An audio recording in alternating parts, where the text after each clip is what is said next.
ప్రభునందు ప్రియమైన వాళ్ళరా, యేసు క్రీస్తు ప్రభు యొక్క పరిశుద్ధమైన నామమున మీ అందరికీ వందనాలు, శుభములు తెలియజేస్తున్నాను. దేవుడు తన మహాకృపగల రెక్కల చాటున మనలందరినీ నేటి వరకు కాపాడి మరొక ఈ ఉదయకాలాన ప్రభు నామాన్ని స్మరించుకునే భాగ్యం దేవాది దేవుడు మనకు అనుగ్రహించిన విధానాన్ని బట్టి మనమందరం కూడా దేవునికి వందనస్తులమై ఉన్నాం.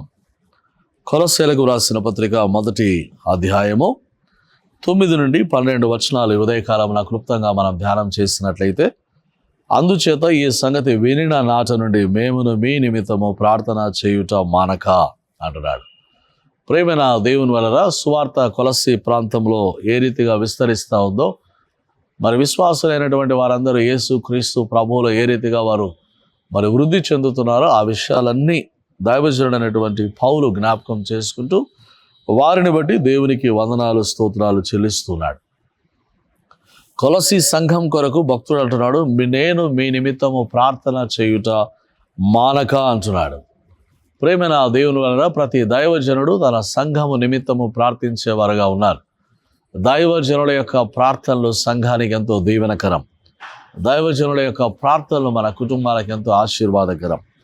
అందుకే యేసుస్వామి ఏమన్నాడంటే, ఏ ఇల్లైనా మిమ్మల్ని చేర్చుకుంటుందో ఆ ఇంటికి మీరు వెళ్ళినప్పుడు ఈ ఇంటికి శుభము కలుగునుగాక, సమాధానము కలుగునుగాక అని మీరు చెప్పండి అన్నాడు. ఎవరైనా మిమ్మల్ని చేర్చుకొనకపోతే మీ పాద ధూళి అక్కడ వదిలివేసి రండి, నేను అక్కడ తప్పక ఆ గ్రామానికి లేకపోతే ఎవరైతే చేర్చుకోలేదో వారికి తీర్పు తీరుస్తాను అన్నాడు. నా నామము పేరిట శిష్యుడు అని ఎవరైతే చేర్చుకొని గిన్నెడు చన్నీళ్ళు ఇస్తారో వారికి తప్పక ప్రతిఫలం కలుగుతుంది అన్నాడు. కాబట్టి దేవుని వలన దైవజనులు మన కొరకు ప్రార్థించేవారుగా ఉన్నారు. సంఘక్షేమం కొరకు వారు ప్రార్థించేవారుగా ఉన్నారు. అయితే దైవజనుడైన పౌలు కొలస్సీ సంఘం కొరకు చేసిన ప్రార్థన ఏంటి, ఏమని వారి కొరకు ప్రార్థిస్తున్నాడు? కొన్ని విషయాలు ఇక్కడ ఉన్నాయి. ఏమంటున్నాడంటే, మీరు సంపూర్ణ జ్ఞానమును ఆత్మ సంబంధమైన వివేకము కలవారు అంటున్నాడు. కొలస్సీ సంఘం కొరకు చేస్తున్న ప్రార్థన ఏమిటంటే, వారు సంపూర్ణ జ్ఞానం, ఆత్మ సంబంధమైన వివేకము కలిగి, పిల్లరా మనమందరం కూడా జ్ఞానం సంపాదించుకోవాలి. థియోసాఫికల్, దైవిక సంబంధమైన జ్ఞానం. లోక సంబంధమైన జ్ఞానం చాలా గొప్పగా, చాలా విద్యావంతులుగా ఉన్నారు మీలో చాలామంది. మంచి మంచి గొప్ప గొప్ప ఇన్స్టిట్యూషన్స్లో గొప్పగా చదివిన వారు ఉన్నారు మీలలో. అయితే ఇదంతా లోక సంబంధమైన జ్ఞానం. అయితే దేవుని గురించినటువంటి జ్ఞానం సంపాదించుకోవాలంటే దేవుని యొక్క జీవవాక్యం, ఈ జీవవాక్యం చేత మనం పోషించబడాలి. అప్పుడు మనము ఆత్మ సంబంధమైన వివేకాన్ని మనం కలిగిన వారంగా ఉంటాం. రెండవదిగా ఆయన చిత్తము పూర్ణముగా గ్రహించిన వారు. దేవుని చిత్తమేంది మన పట్ల? ప్రేమైన దేవుని వలన సౌలు ఎప్పుడైతే సంఘాన్ని హింసించేవానిగా వెళ్ళాడో, దమస్కు మార్గంలో కలిగిన గొప్ప క్రీస్తు యొక్క దర్శనంతో గుడ్డివాడైపోయాడు. 3 దినాలు ఉపవాసం ఉండి కన్నీళ్ళ ప్రార్థనతో ఆయన కన్నులుండి పొరల వంటివి రాలినప్పుడు, అననీయ అనే దైవజనుడు వెళ్ళి ఆయన కొరకు ప్రార్థించినప్పుడు వెంటనే పరిపూర్ణంగా చూపు పొందిన వాడే సౌలు అడుగుతున్న మాట ఏమిటంటే, ప్రభువా నేనేమి చేయాలి అంటున్నాడు.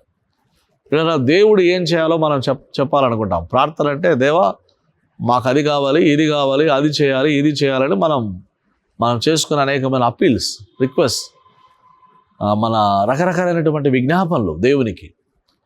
అయితే దేవుని చిత్తం మనం తెలుసుకోవడం, నా పట్ల what is the plan of God for my life.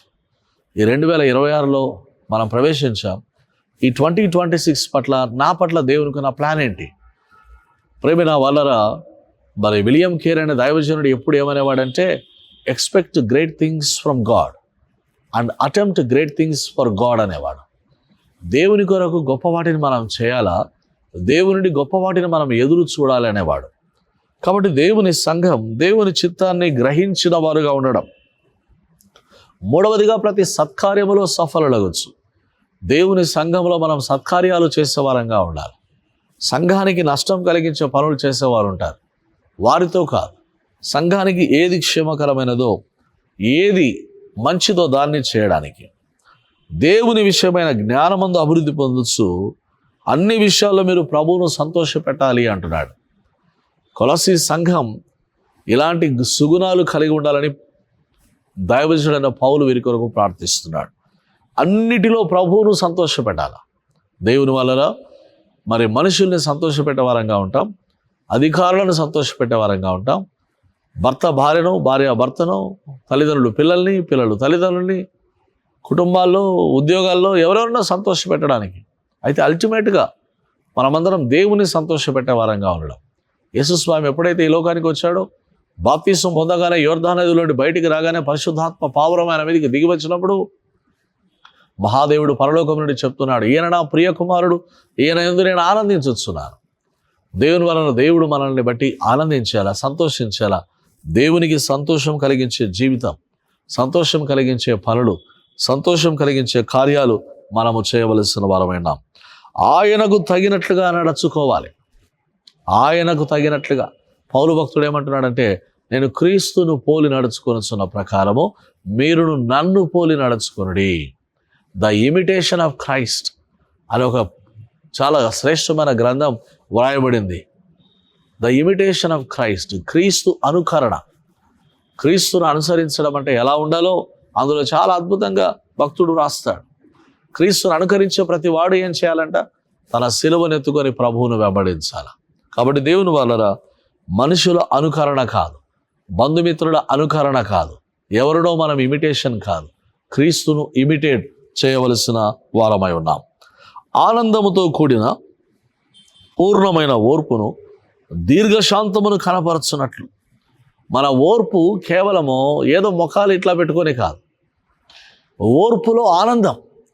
యోబు భక్తుడు అంటాడు, ప్రభు ఇచ్చను, ప్రభు తీసుకురను, ప్రభు నామానికి స్తుతి కలుగునుగాక అని అంటాడు. సంపూర్ణమైన ఓర్పు, ఆ ఓర్పులో ఆనందం. భార్య వచ్చి దేవుణ్ణి దూషించమంటే యోబు భక్తుడు, ప్రభు ఇచ్చాడు, ఆయన ఇచ్చినప్పుడు మనం సంతోషించాం, ఆయన తీసుకున్నాడు, ఇప్పుడు కూడా మనం సంతోషించాలి అంటాడు. కేవలం పొందుకున్నప్పుడే కాకుండా కోల్పోయినప్పుడు కూడా పూర్ణమైన ఓర్పుతో, సంతోషముతో, దీర్ఘశాంతం, లాంగ్ సఫరింగ్, అనేకమైనటువంటి సఫరింగ్స్ మధ్య మనము ఓర్పుతో, దీర్ఘశాంతముతో విశ్వాసయాత్రలో మనం ముందుకు సాగాలని, ఆయన మహిమ శక్తిని బట్టి సంపూర్ణ బలముతో బలపరచబడవలనని ఏలియా ప్రవక్తకు దేవదూత వచ్చి 2 సార్లు భోజనం చేయమంటే భోంచేసి 40 దినాల ప్రయాణం చేసి ఆయన పర్వతాన్ని చేరుకుంటాడు. దేవుని వలన ప్రతిరోజు దేవుని వాక్యంతో, దేవుని సన్నిధిలో పరిశుద్ధాత్మ చేత మనం నింపబడినప్పుడు యెహోవా కొరకు ఎదురు చూసి వారు నూతన బలాన్ని పొందుకుంటారు.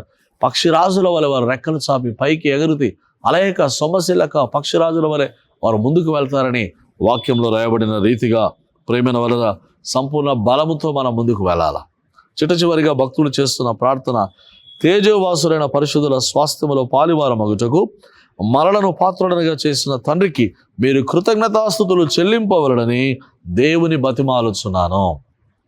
చాలాసార్లు విశ్వాసయాత్రలో ప్రేమైన దేవుని వలన మరి సనుగుళ్ళు గొనుగులతో చాలాసార్లు మన జీవితాలు కొనసాగుతూ ఉంటాయి. అయితే ఎప్పుడు కూడా మనము దేవుని పట్ల కృతజ్ఞత కలిగి ఉండడం. ప్రభునందు ఆనందించుడి, మరలా చెప్పుదును ప్రభునందు ఆనందించుడి. కీర్తనలు అనేకమైన కృతజ్ఞత కీర్తనలు ఉన్నాయి. వాటిని మనం చదవాలా, వాటిని మనం నేర్చుకోవాలా. దేవునికి గ్రాటిట్యూడ్, మనం కృతజ్ఞత కలిగి ఉండాలా. ఇశ్రాయేలులు అనేకులు అరణ్యంలో రాలిపోవడానికి కారణం ఏమిటంటే అనేకులు సనిగి సంహారకుని చేత నశించిరి. కాబట్టి దేవుని వలన నూతన సంవత్సరంలో సనిగే వారంగా, గొనిగే వారంగా కాక దేవుణ్ణి సంతోషపెట్టే వారంగా, దేవునికి స్తుతులు చెల్లించే వారంగా మనం ముందుకు వెళ్ళవలసిన వారమైనాం. కాబట్టి మన ప్రార్థనా జీవితంలో వీటిని మనం ప్రార్థన చేయాలి. దేవా, సంపూర్ణ జ్ఞానాన్ని నాకు దయచేయి, వివేకాన్ని ప్రసాదించు, నీ చిత్తాన్ని నేను తెలుసుకోవాలి, ప్రతి సత్కార్యాన్ని నేను జరిగించాలి. దేవా, నీ యొక్క జ్ఞానములో నేను అభివృద్ధి పొందాలి, అన్ని విషయాలు నేను నిన్ను సంతోషపెట్టాలి, నీకు తగినట్లుగా నేను నడుచుకోవాలి. పూర్ణమైన ఓర్పు, దీర్ఘశాంతాన్ని నాకు దయచేయండి. దేవా, నీ బలాన్ని నాకు ప్రసాదించు తండ్రి. చివరికి నేను తేజోవాసులైన వారితో పరలోక రాజ్యంలో నేను పాలుభాగస్తున్నయ్యేంత వరకు నీకు కృతజ్ఞత కలిగి ఉంటాను ప్రభువా. వేలాది నదులంతా విస్తార తైలం నీకు ఇచ్చినా చాలునా? నా జ్యేష్ఠ పుత్రుడు నీకు ఇస్తే సరిపోతుందా? అలాగే ఏ రీతిగా రక్షణ పాత్రను చేబుని యెహోవా నామమున నేను స్తుతులు చెల్లిస్తారని భక్తుడు చెప్పినట్లుగా జీవితకాలం కృతజ్ఞతాస్తుతులు చెల్లిస్తూ మనమందరం ఆయన కృపకు దయకు పాత్రలం కావడానికి కొలసీ సంఘం కొరకు ప్రార్థించినట్లుగా మనము వ్యక్తిగత జీవితాల్లో ఈ ప్రార్థనను కలిగి ఆయన కృపకు పాత్రలం కావడానికి పరిశుద్ధాత్మ దేవుడు మనందరికీ తగిన కృపను నిండుగా మెండుగా అనుగ్రహించునుగాక. దేవుడు మిమ్మను దీవించునుగాక. ఆమేన్.